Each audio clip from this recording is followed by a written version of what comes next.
ഇന്ന് തയ്യാറാക്കുന്നത് നെല്ലിക്കയും ആപ്പിളും തക്കാളി ക്യാരറ്റും കൊണ്ടുള്ള ഒരു കറിയാണ്. ഓയിൽ ഒഴിച്ച് കൊടുക്കാം. അതിലേക്ക് കടുക് ചേർത്ത് കൊടുക്കാം. കറിവേപ്പില, ഇഞ്ചി, പച്ചമുളക്, തക്കാളി, ക്യാരറ്റ്, നെല്ലിക്ക എല്ലാം കൂടി നെല്ലിക്കയും ആപ്പിളും എല്ലാം കൂടി ഇളക്കി യോജിപ്പിക്കാം.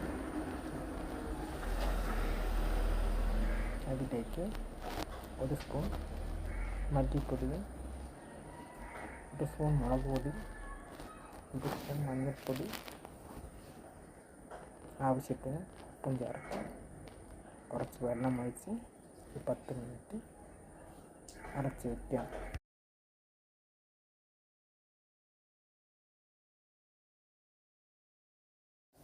ഇനി ഒരു മുറി തേങ്ങ,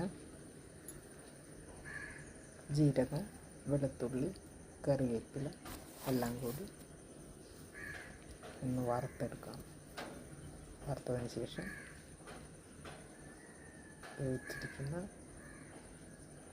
കറിയിലേക്ക് അരച്ച് വെച്ചിരിക്കുന്ന തേങ്ങ ഒഴിച്ച്